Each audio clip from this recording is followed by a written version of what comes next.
I never thought I'd be standing in the middle of nowhere, California, staring at a ranch that looked like it belonged in a disaster movie. The letter from the lawyer still crumpled in my back pocket, telling me I'd inherited Aunt Margaret's cattle operation in Chula Vista. What he hadn't mentioned was the mountain of debt that came with it. The morning sun beat down mercilessly as I walked through the main pasture, counting cattle and trying to make sense of the financial mess.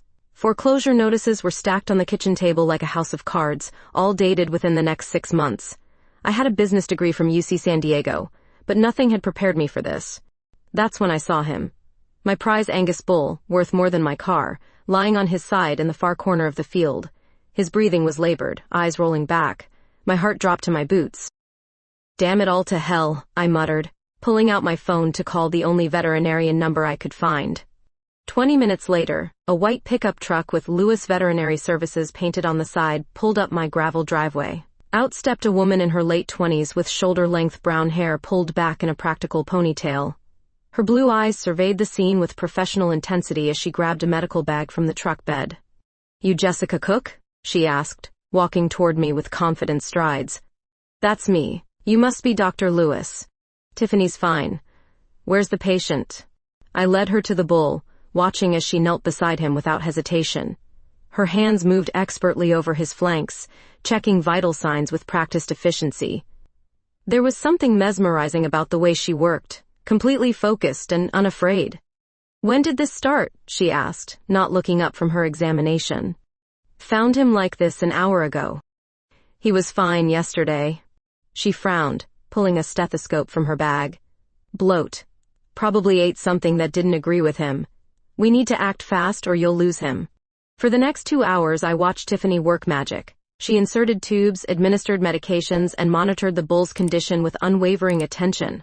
Her confidence was infectious, and I found myself believing everything would be okay. "There," she said finally, wiping sweat from her forehead. "He should be fine in a few days. Keep him on light feed and watch for any changes." "Thank you," I said, meaning it. "What do I owe you?" $300 for the emergency call and treatment. I wrote the check, trying not to think about my depleted bank account. As she packed up her equipment, I noticed a flyer fall from her bag. "Chula Vista Business Innovation Competition," I read aloud, picking it up. "Yeah, I'm entering. Mobile veterinary services for rural areas." She paused, studying my face. "You should consider it. First prize is $50,000. $50,000. That could save my ranch, pay off the worst of the debts. What kind of business ideas do they accept?" "Agricultural innovation, sustainable farming, anything that benefits the local economy." She climbed into her truck, rolling down the window. "Applications are due next week." As her truck disappeared down the road, I stood there holding the flyer, mind racing. A competition, prize money. Maybe there was hope after all. That night, I sat at my laptop until dawn, researching sustainable farming practices and crafting a proposal that could change everything. I had no idea I was about to compete against the woman who just saved my livelihood. 2 weeks later, I found myself in the Chula Vista Community Center, clutching my carefully prepared proposal about sustainable cattle ranching. The room buzzed with nervous energy as dozens of entrepreneurs milled around registration tables, each convinced they had the winning idea. I grabbed a name tag and program, scanning the list of competitors. My heart stopped when I saw Tiffany Lewis, Mobile Veterinary Innovation. She was here. The woman who'd saved my bull was about to become my direct competition for the money I desperately needed. "Holy hell," I whispered, spotting her across the room. She looked different in business attire, her brown hair styled professionally, blue blazer making her eyes even more striking. When our gazes met, her expression shifted from surprise to something cooler. The orientation began with Judge Kaylee White, a redhead in her mid-30s with sharp brown eyes and an expensive suit, explaining the competition format. 3 rounds, eliminating contestants until only 2 remained for the finals. Winner takes all. After the presentation, I cornered Tiffany by the coffee station. "Fancy meeting you here," I said, trying to keep my voice light. "Jessica." Her tone was professional, guarded. "I didn't expect to see you." "That makes 2 of us." I gestured toward her name tag. "Mobile Veterinary Services, huh? Sounds like you're planning to expand." "It's a solid business model. Rural areas need better access to veterinary care." She paused, studying my proposal folder. What's your angle? Sustainable ranching? Something like that. The conversation felt charged, like we were circling each other, measuring the competition. Other participants chatted casually, but there was an undercurrent of tension between us that I couldn't shake. Look, Jessica, Tiffany said, lowering her voice. What happened at your ranch the other week, that was just business. This competition is business too. Of course it is. But even as I said it, I knew it wasn't that simple. There had been something in the way she'd looked at me that day, something beyond professional courtesy. Now, standing here in the sterile community center, I felt that same electric awareness. Later, in the parking lot, things came to a head. You're making a mistake, Tiffany said, catching up to me as I walked to my truck.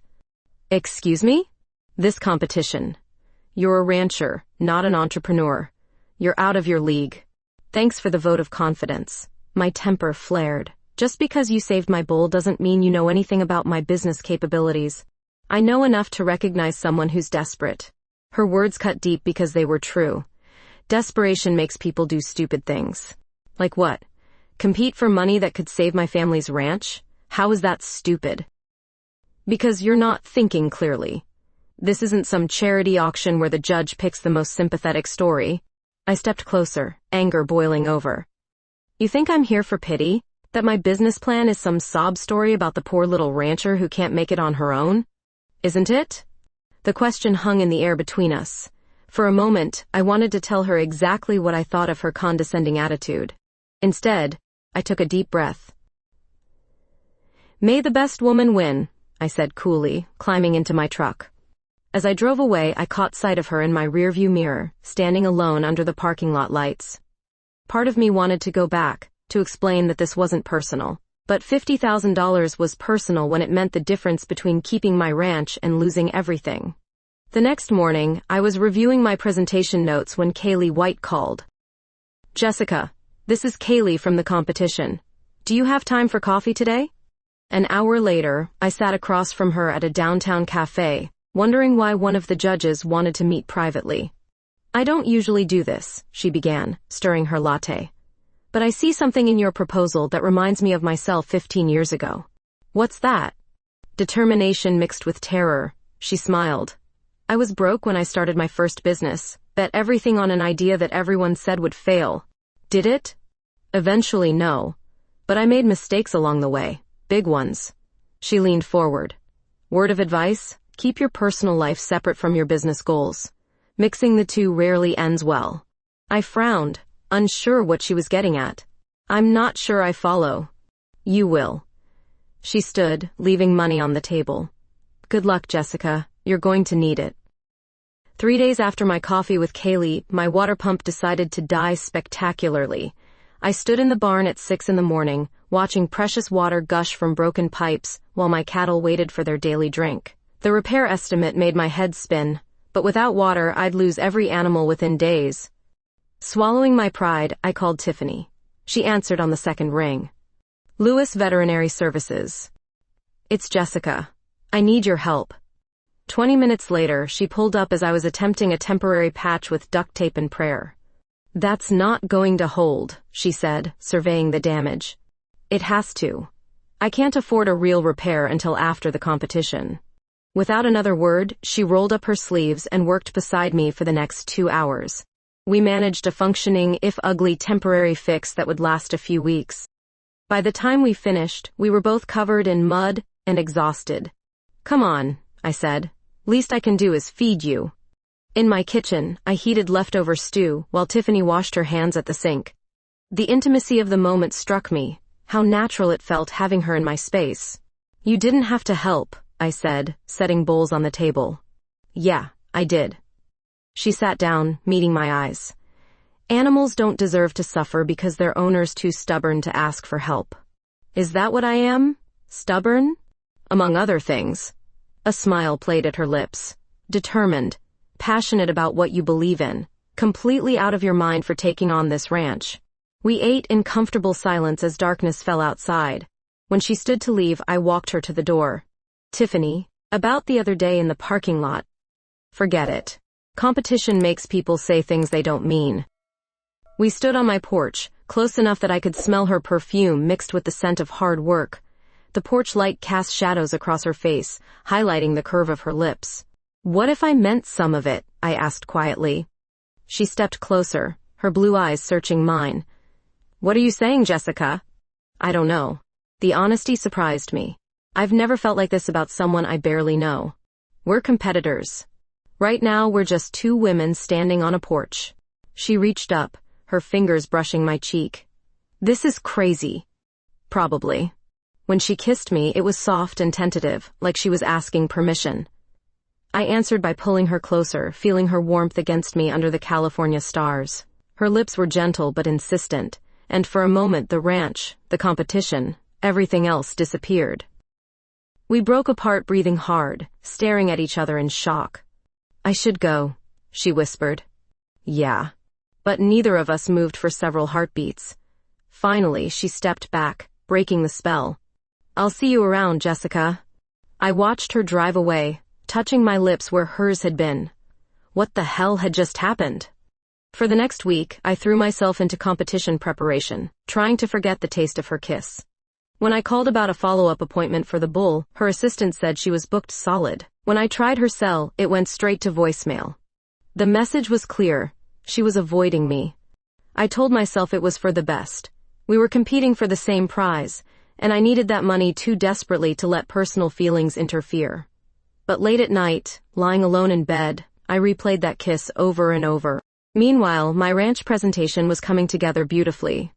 Solar-powered water systems, rotational grazing, organic feed production, everything designed to prove that small-scale sustainable ranching could be profitable and environmentally responsible. 2 days before the first round of judging, I ran into Tiffany at the feed store. She was loading supplies into her truck, looking tired and stressed. "Hey," I said, approaching carefully. "Hi." She didn't meet my eyes. "Tiffany, can we talk?" "About what? The competition? Our business strategies?" Her voice was sharp. "Or something else?" "You know what?" She finally looked at me, and I saw confusion and frustration in her expression. "That was a mistake, Jessica. We both know it." "Do we?" "We have to. There's too much at stake." She climbed into her truck, leaving me standing in the parking lot, wondering if I'd imagined the whole thing. But I could still remember exactly how she'd tasted, how perfectly she'd fit in my arms. The night before the first presentation, I sat on my porch with a beer, practicing my speech one last time. Tomorrow, Tiffany and I would face off in front of the judges, pretending that kiss never happened. But I knew I'd be thinking about it the entire time. The semi-final presentations were held at the Chula Vista Chamber of Commerce, a modern building with floor-to-ceiling windows overlooking the valley. My hands shook as I reviewed my notes one final time, knowing that only 6 contestants would advance to the finals. Tiffany presented before me, looking polished and professional in a navy blazer. She commanded the room with confidence, explaining how her mobile clinic concept would revolutionize rural veterinary care. Her passion was evident as she described serving remote communities, reducing travel stress for animals, and providing emergency services where none existed before. When she finished, the judges nodded appreciatively. Kaylee White asked several detailed questions about scalability and profit margins. Tiffany answered each one with precision, never breaking composure. Then, it was my turn. I stepped up to the podium, acutely aware of Tiffany sitting in the front row. For a moment, our eyes met, and I saw something softer in her expression before she quickly looked away. Sustainable ranching isn't just about environmental responsibility, I began. It's about creating a viable economic model that benefits the community, the land, and the animals we raise. I outlined my vision: solar-powered irrigation systems, rotational grazing that restored soil health, organic feed production that eliminated chemical inputs. The numbers were solid, the environmental benefits clear, and the local economic impact significant. During the question period, one judge challenged my experience level. "Ms. Cook, you've only been running this ranch for a few months. How do we know you can execute such an ambitious plan?" Before I could answer, I caught Tiffany leaning forward slightly, as if she wanted to defend me. The moment passed quickly, but it gave me strength. "Because I'm not doing this alone," I said. "I'm building partnerships with local veterinarians, agricultural extension agents, and other ranchers. This isn't about one person's success. It's about transforming how we approach sustainable agriculture in this region." That evening, they announced the finalists. Both Tiffany and I made the cut, along with 4 others. As contestants filtered out of the building, I found myself walking beside her toward the parking garage. "Congratulations," she said quietly. "You too. That was a brilliant presentation. Think they bought your partnership angle?"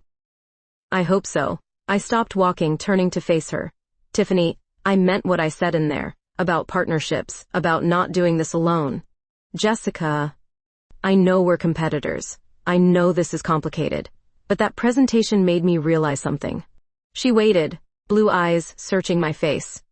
"I don't want to build something amazing only to be alone at the end of it." The parking garage was dimly lit, our voices echoing off concrete walls.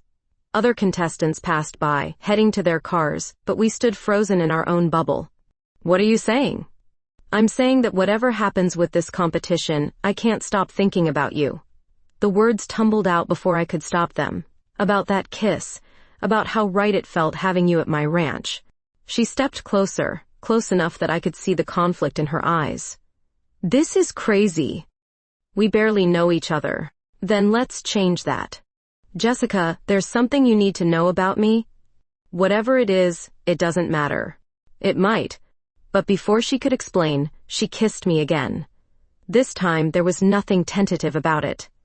Her hands tangled in my hair, pulling me closer as we backed against the concrete wall. I could taste her urgency, her confusion, her desire all mixed together. When we finally broke apart, we were both breathing hard. "We can't keep doing this," she whispered against my lips. "Why not?" "Because there are things you don't understand. Complications." "Like what?" She pulled away, running a hand through her hair. "Like the fact that my mother arranged a blind date for me this weekend. With some businessman's son she thinks would be perfect for me." My stomach dropped. "Are you going?" "I don't know." Her voice was barely audible. I've never defied her about anything important. "Is this important?" I asked, gesturing between us. "I think it might be." We stood there in the echoing garage, the weight of unspoken possibilities hanging between us. Finally she stepped back, creating distance. "I need time to think, Jessica, about everything." "How much time?" "I don't know. Maybe we should focus on the finals for now. Keep things professional until after the competition." The rational part of my brain agreed. The finals were in 2 weeks, and I needed to stay focused on saving my ranch, but watching her walk away felt like losing something I'd never really had. The next morning, Kaylee called unexpectedly. "Coffee? Same place as before?" An hour later, she sat across from me with a knowing look. "So, how are you handling the pressure?" she asked. "Fine. Why?" "Because mixing personal feelings with professional goals is dangerous territory, Jessica. Speaking from experience." My coffee suddenly tasted bitter. "What exactly are you suggesting?" "I'm suggesting that successful people know when to compartmentalize. The finals are your chance to save your ranch. Don't let anything distract you from that goal. And if I do? Then you might find yourself losing more than just a competition." 3 days before the finals, I drove past the organic market downtown and spotted Tiffany through the window, sitting across from a tall man in an expensive suit. Her blind date. My chest tightened, watching them share what looked like an intimate conversation over lattes. That night, I couldn't concentrate on my final presentation prep. Every time I tried to focus on profit margins and implementation timelines, I saw that image of her laughing at something he'd said. By midnight, I gave up pretending to work and drove to her veterinary clinic. Her truck was still in the parking lot, office lights on. I knocked on the back door, knowing she often worked late on case files. "Jessica?" She looked surprised, opening the door wider. "What are you doing here?" "I saw you today. At the market?" Her expression shifted, becoming guarded. "Oh. Is that him? Your mother's choice?" "David Martinez. His family owns half the commercial real estate in San Diego." She stepped aside, letting me into the clinic. "He's actually nice, educated, successful, everything my mother wants for me." The words stung more than I expected. "Sounds perfect." "Yeah." She turned away, organizing files that were already perfectly organized. "It should be perfect." But?" She stopped shuffling papers, her shoulders sagging slightly. "But I spent the entire date thinking about you. About us. about how wrong it felt sitting there pretending to be interested in someone else. Hope flared in my chest. Tiffany, my mother has this whole plan mapped out. Marriage within 2 years, grandchildren soon after, the traditional life she never had. Her voice cracked slightly. I've been following her plans my entire life, Jessica. College, career, even moving to Chula Vista was her suggestion. What do you want? She finally turned around, tears threatening in her blue eyes. I don't know. For the first time in 30 years, I honestly don't know. I stepped closer, reaching for her hands. Then figure it out. But don't make decisions based on what someone else wants for your life. It's not that simple. You don't understand the pressure, the expectations.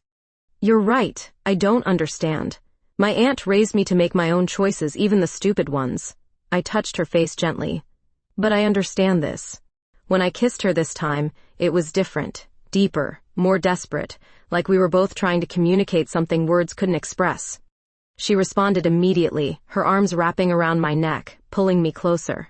Jessica, she whispered against my lips. Tell me you feel this too. I feel it. That's the problem. We moved together toward the small couch in her office break area, the clinical surroundings fading away. Her hands found the buttons of my shirt while mine traced the curve of her waist through her blouse. When she pulled back to look at me, her eyes were dark with want and uncertainty. I've never done this before, she admitted quietly. Done what? Been with a woman. Hell, I've never wanted anyone the way I want you. It scares me. I cupped her face in my hands. We don't have to do anything you're not ready for. That's just it. I am ready. For the first time in my life, I know exactly what I want. What followed was tentative and beautiful. 2 women discovering something neither had expected to find. Her touch was electric, her whispered words of amazement and desire making my heart race. We moved together slowly, learning each other, finding a rhythm that felt both foreign and completely natural.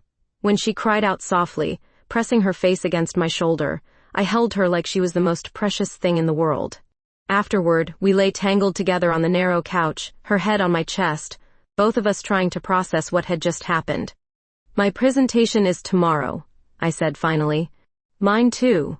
What happens after the finals? I don't know. Her finger traced patterns on my collarbone. David asked me to dinner again this weekend, said he wanted to introduce me to his parents. My stomach clenched. Are you going? My mother already accepted for me. Tiffany?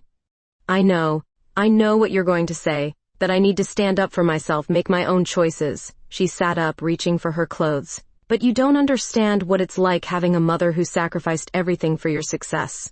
Who worked 3 jobs to put you through veterinary school. She wants you to be happy. She wants me to be safe, stable, respectable.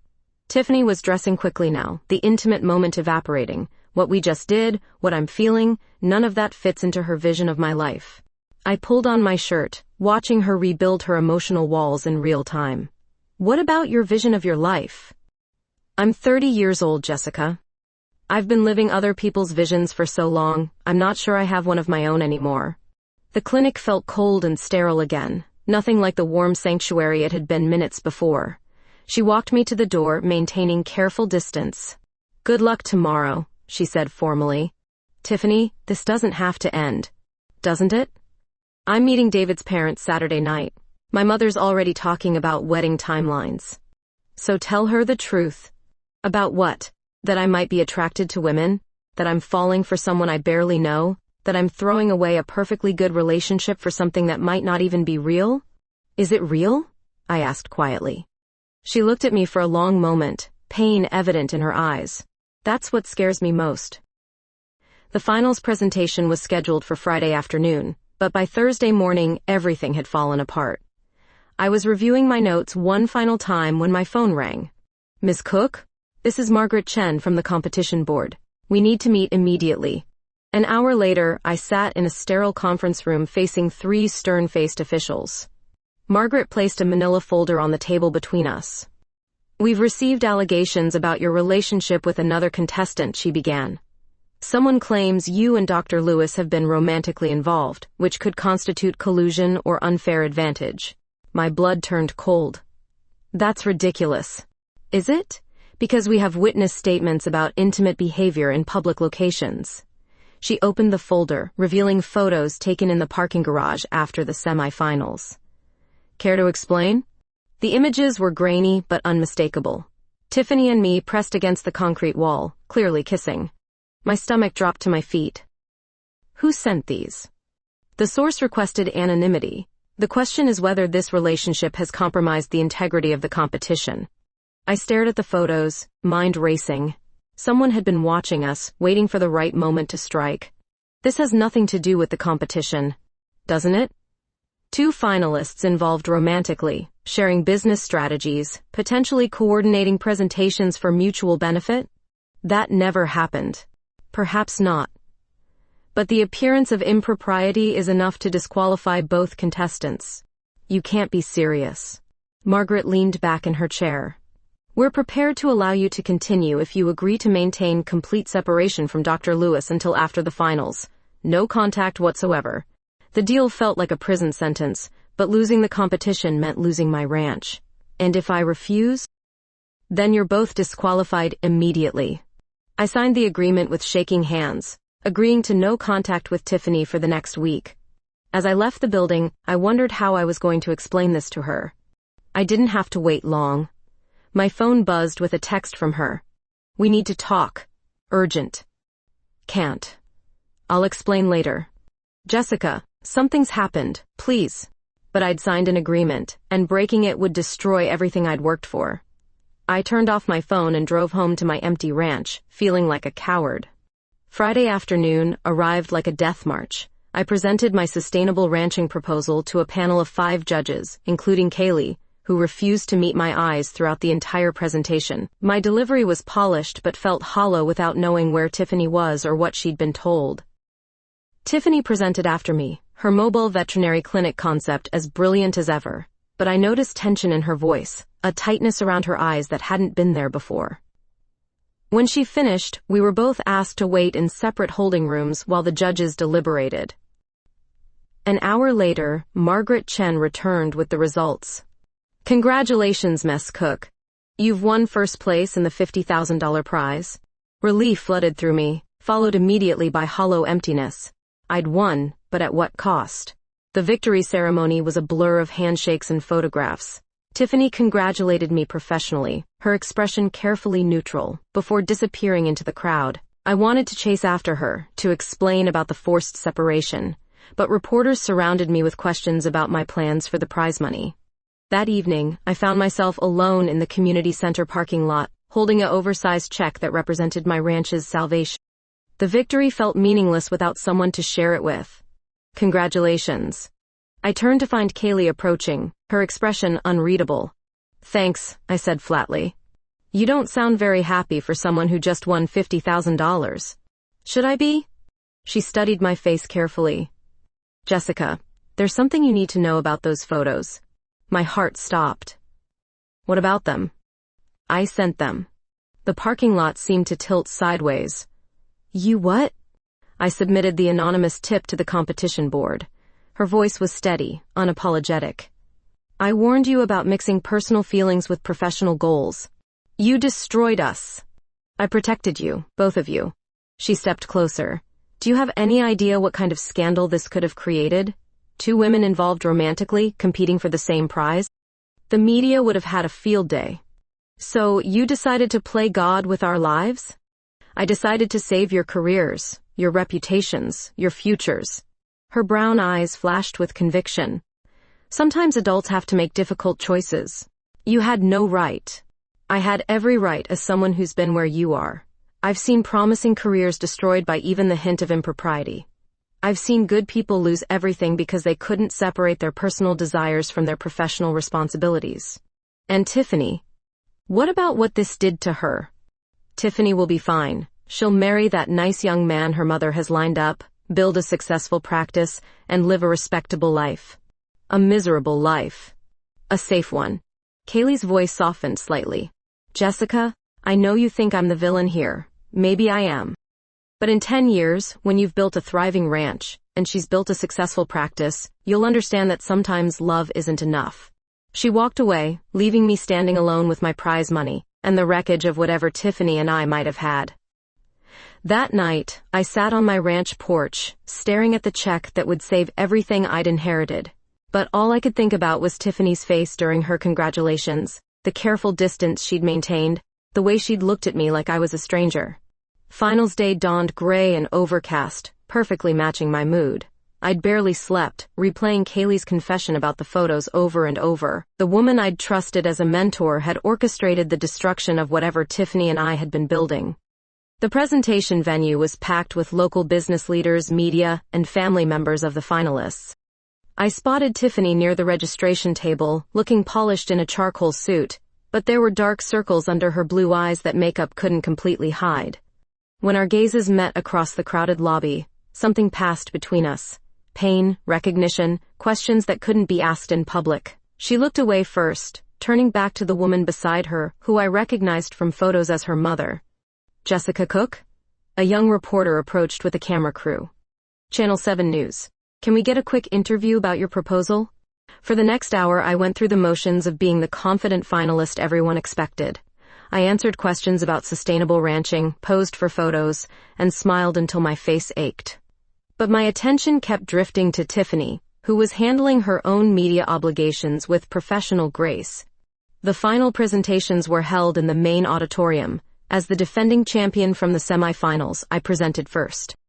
Standing at the podium, looking out at 200 faces, I felt the weight of everything riding on the next 20 minutes. Sustainable ranching isn't just about environmental responsibility, I began, falling back on familiar talking points. It's about creating economic viability that serves our community for generations to come. I outlined my implementation plan, the projected returns, the environmental benefits. The judges asked pointed questions about scalability and long-term profitability. I answered each one mechanically, my heart not fully in the performance despite the high stakes. When I finished, polite applause filled the auditorium.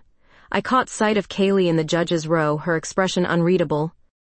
Then it was Tiffany's turn. She commanded the stage with quiet confidence, explaining how her mobile veterinary clinic would revolutionize rural animal care. Her passion was evident as she described serving remote communities, reducing stress for animals, and providing emergency services where none existed. This isn't just about building a business, she said, her voice carrying to every corner of the auditorium. It's about serving others, about being where you're needed most, about refusing to let distance or convenience determine who receives quality care. During the question period, one judge challenged her financial projections. Dr. Lewis, mobile services are expensive to operate. How do you ensure profitability while keeping costs affordable for rural clients? By building partnerships, she replied without hesitation, with local ranchers, with existing practices, with anyone who shares the vision of better animal care. Success isn't just about individual achievement. It's about creating something bigger than yourself. As she spoke, our eyes met again. This time she didn't look away, and I heard something deeper in her words. A message meant specifically for me. When both presentations concluded, we were asked to wait in the lobby while judges deliberated. The atmosphere was tense, other contestants and their supporters clustering in nervous groups. I found myself alone near the windows, watching traffic pass outside, when Tiffany appeared beside me. Congratulations, she said quietly. For what? They haven't announced the winner yet. For giving an excellent presentation, for having the courage to pursue your vision. She paused. For saving your ranch. Tiffany, about the separation order. I know. They told me about the allegations, the photos. Her voice was steady but tired. I know you didn't have a choice about staying away. I wanted to explain, to call you. I understand. We both had too much at stake to risk disqualification. People moved around us, conversations flowing, but we stood in our own bubble of quiet tension. I heard about David's parents, I said carefully. Yes. Dinner went well, according to my mother. They're lovely people, successful, established, everything she hoped for. And David? He's a good man. He deserves someone who can love him completely. She turned to look at me directly. Someone who isn't thinking about another person every moment they're together. Before I could respond, Margaret Chen's voice echoed through the lobby sound system. Ladies and gentlemen, if you could return to the auditorium for the announcement of our winner, The walk back felt like a funeral march. Tiffany and I sat in the front row with the other finalists, careful to maintain appropriate distance, while Margaret took the stage. This year's competition showcased exceptional innovation and entrepreneurial spirit, she began. Both of our final contestants presented compelling visions for the future of their respective industries. The anticipation was killing me, not because I didn't know who would win, but because I knew that once this ended, Tiffany and I would go back to being strangers who shared a few stolen moments. The winner of this year's Chula Vista Business Innovation Competition, and recipient of the $50,000 prize, is Jessica Cook for her Sustainable Ranching Initiative. Applause erupted around me, but it sounded muffled and distant. I stood mechanically, shaking hands and accepting congratulations, going through the motions of victory while feeling hollow inside. During the brief ceremony, I caught sight of Tiffany in the crowd. She was clapping politely, a professional smile fixed on her face. But when our eyes met one final time, I saw something that made my heart race. Pride. Not the polite congratulations of a defeated competitor, but genuine pride in what I'd accomplished. Despite everything that had happened between us, despite the forced separation and painful misunderstandings, she was proud of me. As the ceremony concluded and people began filing out, I remained at the podium, holding the oversized check and watching her disappear into the crowd. I wanted to chase after her, to break through the polite professional distance, and tell her how empty this victory felt without her to share it with. Instead, I smiled for the cameras and answered questions about my plans for the prize money, all while my heart was following her out the door. The first thing I did with the prize money was pay off the ranch debts. Walking into the bank with that check felt surreal, like I was living someone else's life. $50,000. Enough to secure my future, upgrade equipment, and implement every sustainable practice I'd dreamed of. But success felt hollow when I had no one to share it with. 3 weeks after the competition, my ranch was thriving. New solar panels gleamed on the barn roof, the repaired irrigation system hummed efficiently, and my cattle grazed on carefully managed pastures. Everything was exactly as I'd envisioned in my business plan. Except, I was miserable. I'd driven past Tiffany's clinic countless times, always finding an excuse to turn back. Once I saw her loading supplies into her truck and almost stopped, but lost my nerve at the last second. The forced separation during finals week had created a chasm between us that felt impossible to bridge. That's when inspiration struck. I called her clinic, heart pounding as her assistant answered. Lewis Veterinary Services, how can I help you? This is Jessica Cook. I'd like to schedule an appointment for a business consultation. Business consultation? I'm expanding my ranch operations and need to discuss on-site veterinary services. Partnership opportunities. Hold, please. The wait felt eternal. Finally, Tiffany's voice came on the line, professionally cautious. Jessica, what kind of partnership are you considering? The kind that benefits both our businesses. Can you come out to the ranch this afternoon? A pause. This is about business? Completely professional. Another pause. I'll be there at 4. I spent the next 3 hours cleaning my house, changing clothes twice, and rehearsing what I wanted to say. When her white truck pulled up my gravel driveway, my hands were shaking. She looked beautiful and tired, her brown hair pulled back in the practical ponytail I remembered. But there was a guardedness in her blue eyes that hadn't been there before. Nice solar setup, she said, surveying the ranch improvements. Prize money well spent. I gestured toward the barn. Want to see the new facilities? We walked through my upgraded operation, discussing the practical aspects of on-site veterinary care. Her questions were intelligent and thorough, her suggestions valuable. But underneath the professional conversation, tension crackled between us like electricity. Your sustainable model is impressive, she said as we finished the tour. You've built something special here. It's missing something, though. What's that? I took a deep breath, knowing I was about to risk everything again.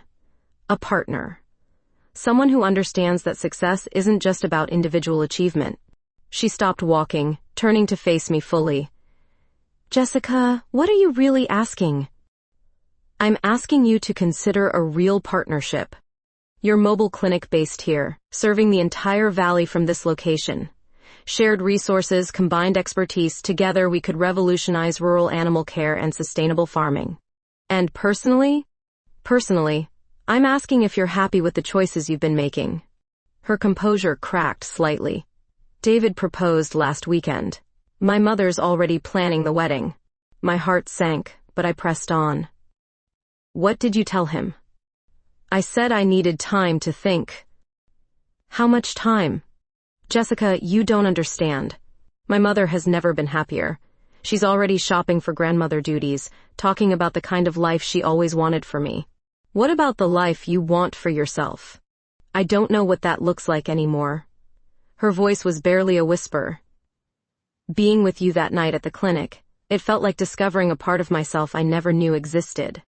But it also feels like betraying everything I was raised to be. I stepped closer, close enough to see the conflict in her eyes. Then let's figure it out together. Build something new, something that belongs to both of us. My mother would never understand. Your mother isn't living your life. She sacrificed everything for my education, my career. How can I repay that by choosing a path she'll see as throwing it all away? By being happy, by succeeding on your own terms, by showing her that her sacrifices led to someone strong enough to make her own choices. Tiffany walked to the ranch house porch, sinking onto the steps with her head in her hands. I told David I needed a month to think. He was confused but agreed to wait. I sat beside her, careful not to touch her but close enough to offer support. A month is enough time to explore possibilities, to see if what we felt was real or just competition adrenaline. And if it was real, then we figure out how to build a life together. Business partners, personal partners, whatever combination works for us. She looked at me for a long moment, and I saw the woman who'd kissed me in her clinic, who'd held me like I was precious. 1 month, she said finally. I'll tell my mother I'm considering a business partnership that requires careful evaluation. It's not entirely a lie. And David? David gets the truth. That I need to explore something important before I can commit to anything permanent. That evening, she called her mother from my kitchen, while I pretended to work on ranch paperwork nearby. The conversation was tense, her mother's voice rising even through the phone. A business partnership? With another woman? Tiffany, that's not how successful relationships work. Mother, this is about my career. About building something sustainable. You already have something sustainable. David's family owns half of San Diego. You'd never have to worry about money again. I don't want to be taken care of. I want to contribute, to build something meaningful. The argument continued for 20 minutes before Tiffany finally hung up, exhausted. She thinks I'm making the biggest mistake of my life, she said. Are you? I don't know. But I know I'll regret it forever if I don't try to find out. That night, we made love with the desperate intensity of people who knew they were stealing time. Her touch was more confident than before, her whispered words of desire making my heart race. We moved together like we'd been made for this, finding rhythms and responses that felt both new and ancient. When she cried out my name, pressing her face against my shoulder, I knew this was worth fighting for. Afterward, lying tangled in my bed, she traced patterns on my chest. I've never felt this way about anyone, she admitted. Man or woman, it terrifies me. Good terrifying or bad terrifying? Both. She propped herself up on her elbow, studying my face. Promise me something. Anything. Promise me that if this doesn't work, if we can't make the business partnership successful, or if the personal relationship falls apart, we'll end it cleanly. No drama, no destroyed friendships. I promise. But I also promise to fight like hell to make sure that doesn't happen. She smiled. The first truly relaxed smile I'd seen from her in weeks. 1 month to figure out if we're completely crazy, or if this is the smartest thing either of us has ever done. Starting now. Starting now. 6 months later, I stood on my renovated ranch porch, watching the sunrise paint the valley golden. The transformation was remarkable. Solar panels gleamed on every building. Automated irrigation systems hummed efficiently, and pastures rotated like clockwork. But the real miracle was the white veterinary clinic building nestled between the barn and my house, with Cook Lewis Ranch and Veterinary Services painted in elegant letters. Tiffany emerged from the clinic, her hair catching the morning light, carrying 2 cups of coffee and wearing the smile I'd grown to depend on. Morning deliveries already? I asked, accepting the steaming mug. Mrs. Patterson's mare went into labor early, gorgeous filly, completely healthy. She settled beside me on the porch swing. That's the 15th successful birth since we opened the partnership. And the 20th call this week. Words definitely spread. Our combined operation had exceeded every projection. Ranchers drove from 3 counties for Tiffany's mobile services and sustainable consultation packages. The waiting list for our integrated farming program stretched months ahead. Speaking of spreading news, Tiffany said carefully, David called yesterday. He's engaged to someone his parents introduced him. A lawyer from La Jolla. How do you feel about that? Relieved, happy for him. He deserves someone who can love him the way he deserves. She leaned against my shoulder. His mother actually thanked me for being honest instead of going through with a marriage that would have made us both miserable. Wise woman. Unlike my mother, who still thinks I've lost my mind. It had taken 3 months for Tiffany to tell her mother the complete truth about our relationship. The conversation had been explosive, followed by weeks of cold silence. But gradually, seeing her daughter's success and happiness, her mother had begun to soften. She'll come around completely, especially when she sees the quarterly revenue reports. Money talks, success talks, and we're undeniably successful. The screen door slammed as Kaylee White emerged from my kitchen, carrying her own coffee mug.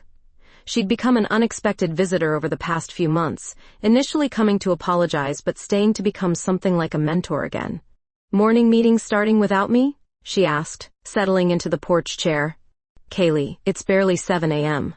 Don't you have your own business to run? This is more interesting. Besides, I wanted to discuss the expansion proposal. She pulled out a tablet showing detailed architectural plans. The investors I mentioned are serious about funding a second location. Bakersfield's perfect for testing the model in a different market. Tiffany and I exchanged glances. The success of our partnership had attracted attention from venture capitalists looking to replicate the integrated ranch veterinary model across California. It would mean travel, training new staff, basically building this entire operation again, I said. Good problems to have, Kaylee replied. Though I understand if you're hesitant to expand so quickly. We're not hesitant, Tiffany said firmly. We're careful. There's a difference. This partnership works because we built it slowly, tested every component, made sure the foundation was solid. Both personally and professionally, I added, completing her thought the way we'd learned to do. Kaylee smiled, the expression warmer than any I'd seen from her during the competition. I owe you both an apology. Again, I thought I was protecting you by forcing the separation, but I nearly destroyed something beautiful. You were protecting us, Tiffany said generously. Just not from the right things. What do you mean? You were protecting us from scandal, from judgment, from other people's opinions. But what we needed protection from were our own fears, our own doubts about whether we deserved to be happy. An hour later, Kaylee left with our preliminary approval for the Bakersfield expansion. Tiffany headed to her first appointment while I worked on feed schedules for the rotating pastures. Around noon, I heard her truck return, followed by the sound of her boots on the porch steps. How did the Patterson visit go? Perfect. Mother and Philly both healthy, no complications. She paused in the doorway. Jessica, there's something I need to tell you. My heart skipped. After 6 months together, I'd learned to read her moods, and this one felt significant. My mother called this morning. She's driving down from San Diego this weekend. Inspection visit? She wants to see our operation firsthand, meet you properly, understand what I've chosen. Tiffany's voice mixed nervousness with excitement. She's ready to listen. And you're ready to show her? I'm ready to show her the life we've built, the business we've created, the woman who makes me happier than I ever thought possible. That weekend, Tiffany's mother arrived in a pristine sedan, looking skeptical but determined. Margaret Lewis was an elegant woman in her 60s with graying brown hair and blue eyes identical to her daughter's. The ranch tour was thorough. We showed her every aspect of our operation, from the sustainable farming practices to the state-of-the-art veterinary facilities. She asked intelligent questions, took notes, and watched how Tiffany and I worked together with the focused attention of someone trying to solve a puzzle. Dinner was tense initially, conversation staying safely professional. But gradually, seeing her daughter's expertise and confidence, Margaret began to relax. I have to admit, she said over dessert, this isn't what I expected. When Tiffany told me about the partnership, I imagined something much smaller, more temporary. Nothing about this feels temporary, I said, reaching for Tiffany's hand across the table. Margaret noticed the gesture, her eyes lingering on our joined hands. And personally, how does this work between you two? We balance each other, Tiffany answered. Jessica challenges me to take risks I'd never consider alone. I help her think through consequences before jumping into new ventures. We're better together than either of us could be separately. In business and everything else, I added.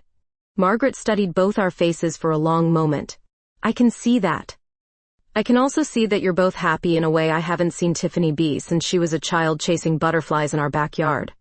Later that evening, as Margaret prepared to drive back to San Diego, she pulled Tiffany aside for a private conversation. I watched from the porch, unable to hear their words but seeing the moment when tension melted into understanding. When Tiffany returned, her eyes were bright with tears. She gave us her blessing, she said simply. Just like that? She said she spent 30 years trying to create security for me because she never had any herself. But watching us today, she realized that real security comes from building something meaningful with someone you love. We stood together on our porch, looking out over the ranch we'd transformed, the business we'd created, the life we were still building together. Tomorrow would bring new challenges, expansion decisions, the constant work of maintaining both a business partnership and a personal relationship. But tonight, under the California stars, everything felt perfect. So, what's next for us? I asked, pulling her closer. Everything, she said, kissing me softly. Absolutely everything. This story reminds us that true success transcends competition. It's about finding your authentic path, building meaningful partnerships, and daring to defy expectations. Embrace challenges. Your greatest fulfillment comes from creating a life where love and ambition intertwine. My YouTube channel is updated every day, bringing you new stories and insights. Subscribe now.